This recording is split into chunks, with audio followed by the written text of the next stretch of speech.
훌륭한 우리나라가 중국 따위를 상대로 아주 통쾌한 한방을 날릴 계획이 시작되었습니다. 현재 중국의 경제 상황은 혼돈으로 치닫고 있는데요.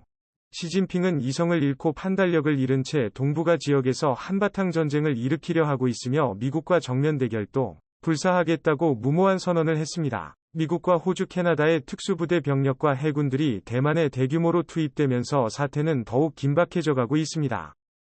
이러한 상황 속에서 미국의 군사정보 싱크탱크인 MPS가 한국산 KF-21 전투기의 제공권, 장악 능력이 예상보다 뛰어나다고 평가했으며 한국군이 중국 영토의 제공권을 점령할 수 있다는 발언으로 다시 한번 KF-21 전투기가 주목받으며 엄청난 화제를 일으켰습니다.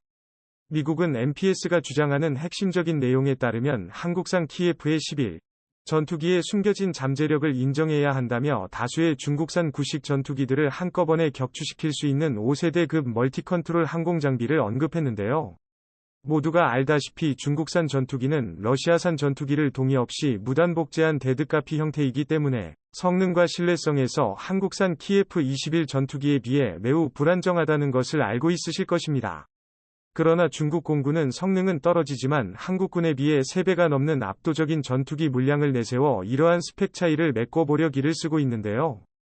2012년 기준으로 5세대급 전투기가 F-30 말고 없는 한국 공군으로서는 중국 공군의 물량 공세를 감당하기가 매우 벅차지만 블록2부터 5세대급 전투기로 탄생하며 압도적인 공대공 능력을 보유한 KF-21 전투기 500대를 보유하게 된다면 상황은 급변하게 된다고 발언했습니다. KF-21 전투기가 보유한 일명 발사 후 만각이라는 기능을 위해 국산 항공장비와 소프트웨어 시스템이 미사일을 여러 개 발사해도 초정밀한 타격 능력을 보장하게 됩니다.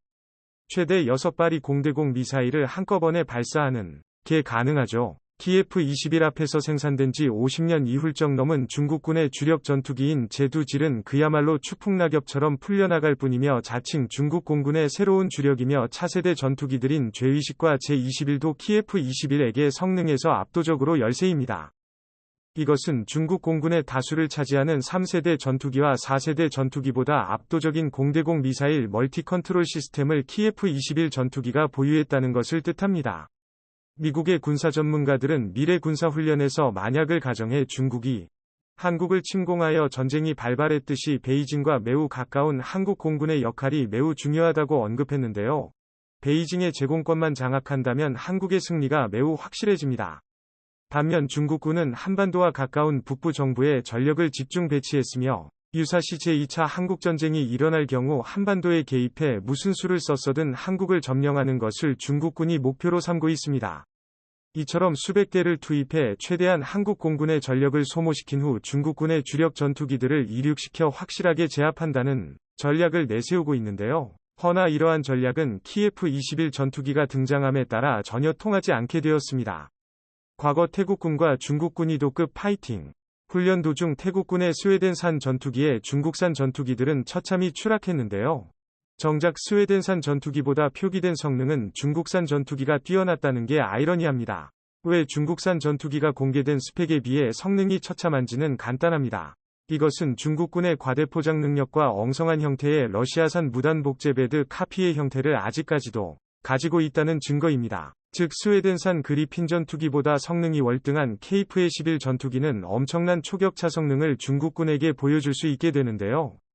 MPS에 이어서 미국의 또 다른 군사보기 싱크탱크인 실 사이트에서도 KF-21 전투기를 가치 있게 평가했습니다. 한국은 A사 레이더와 아이리스틱 적외선 탐지 장비 및 전자광학 추적 장비를 모두 국산화하는 데 성공했으며 이는 한국의 정밀 제조업 산업이 얼마나 성장했는지 단적으로 보여주는 명백한 실적 기록이라고 평가했습니다. 도면에만 존재하던 전투기가 실체화되어 성능평가 단계에 들어간 것은 한국 역사의 가장 중요한 부분을 의미하며 전체 연구개발 과정은 대한민국 모두가 노력해서 일궈낸 가장 중요한 성과라고 칼럼에 작성되어 있습니다. 2012년 7월 KF-21 전투기는 첫 비행을 달성하고 2016년 연구개발을 완료할 계획이며 가까운 미래에 KF-21은 계획대로 양산되며 2030년부터 한국군에 인도될 예정인데요. 4.5세대와 5세대 전투기 부문에서 한국은 새로운 기록을 세웠습니다.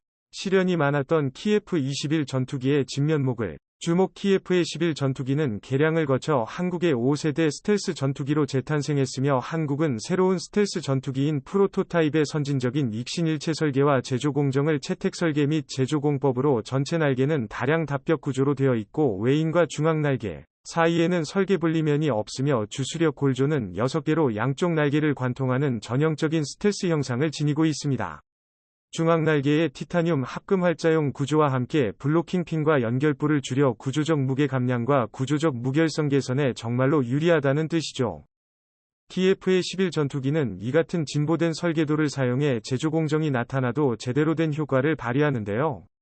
이번에 공개된 KF-21 전투기의 형상은 한국의 신뢰성을 높여주며 차후 스텔스 단계에 진입할 네 번째 국가가 될 것이라는 예측에 대한 의구심도 없어지고 있습니다. 한국은 국산 군용기를 자체 개발하기 시작한 이래 불과 30여 년 만에 최초의 프로펠러 항공기부터 4.5세대 제트기까지 엄청난 도약이 가능했으며 한국인 기술자들이 말하는 기술적 변화의 시대가 다시 한번 찾아온 것이라고 언급했습니다.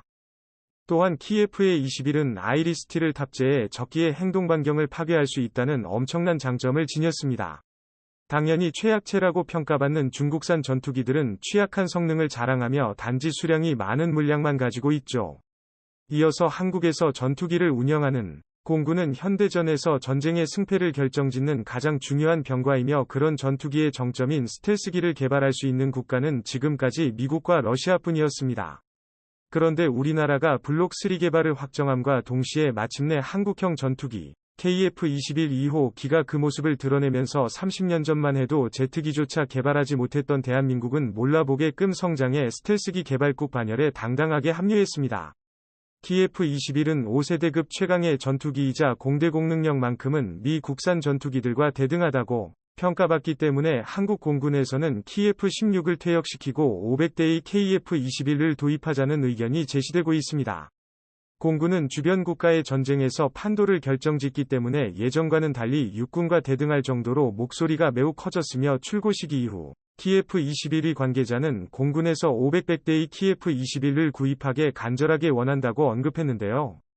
한국이 500대의 KF-11을 도입한다는 것은 동아시아의 패권을 차지하려는 중국의 계획이 물거품이 되는 것을 의미하며 오히려 자신들의 숨통을 노릴 수 있는 한국의 군사력이 지금과는 차원이 다른 수준으로 강화되니 더욱 두려워할 수밖에 없습니다.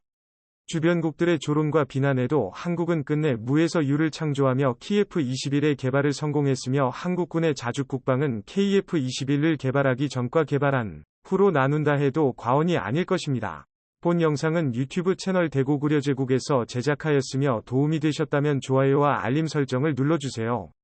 시청해주셔서 감사합니다. 다음 영상에서 만나요.